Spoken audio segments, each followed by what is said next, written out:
অনুপ্রেরণামূলক ছোট গল্প পর্ব 4 ধনী ও গরিব মেয়ের পোশাকের কাহিনী।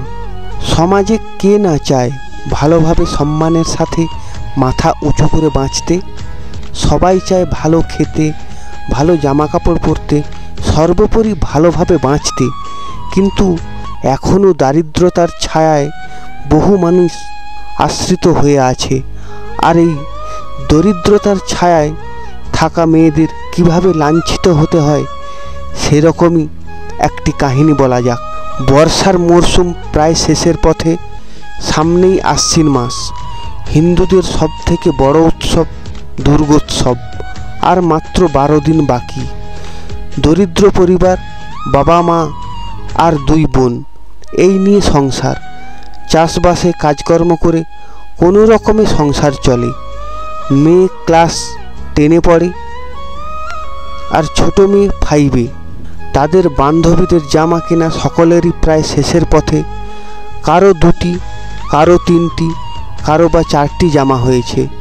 সকলের জামা প্রায় আলট্রা মডার্ন ফ্যাশনের। এই সমস্ত দেখে বড় মেয়ে বাবার কাছে একটি জামা কিনে দেওয়ার আবদার করে।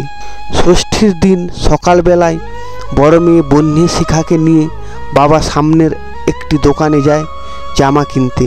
মোটামুটি সাধ্যের মধ্যেই একটি মডার্ন ফ্যাশনের জামা কিনে বাড়ি ফেরে।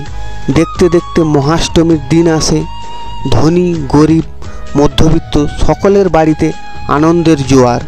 সবাই নতুন জামা কাপড় পরে মন্দিরে যায়। সমস্যাটা এখানেই শুরু হয়। বন্যী শিখা বাবার কিনে দেওয়া নতুন জামা পরে তার বান্ধবীদের সাথে মন্দিরে যায়। তাদের অনেক বান্ধবীর বাবা মা চাকরি করে বা ধনী ব্যবসায়ী। সেই সমস্ত বান্ধবীদের সাথে যখন অন্য সমকক্ষ বান্ধবী বা পরিজনদের সাথে দেখা হয়, তারা তাদের সাথে ভালোভাবে কথা বলে, তাদের সেই আলট্রা মডার্ন ফ্যাশনের জামার কত প্রশংসা করে। আবার এটাও বলে তোকে পুরো পরীর মতো লাগছে। কিন্তু পাশে থাকা বন্যী শিখা, সেও সেই একই ফ্যাশনের জামা পরে আছে। কোয়ালিটি হয়তো তাদের থেকে কিছু কম। তার সাথে কথাও বিশেষ কেউ বলে না। আবার তার সেই মডার্ন পোশাক দেখে কত রকম বাজে কথা এবং মন্তব্য করে, যা একটি মেয়ের পক্ষে খুবই অপমানজনক। বন্যী শিখা মন খারাপ করে বাড়ি ফিরে আসে। এটাই বর্তমান সভ্যতার আসল রূপ। ধনী ব্যক্তিদের মেয়েরা ছেঁড়া কাটা শর্ট ড্রেস পরলে হয় আধুনিকা, আর গরিব মেয়েরা পরলে হয় নোংরামি। বন্ধুরা, এই কাহিনী থেকে কি শিক্ষা পেলাম অবশ্যই একটি লাইক দিয়ে কমেন্ট করে জানাবেন।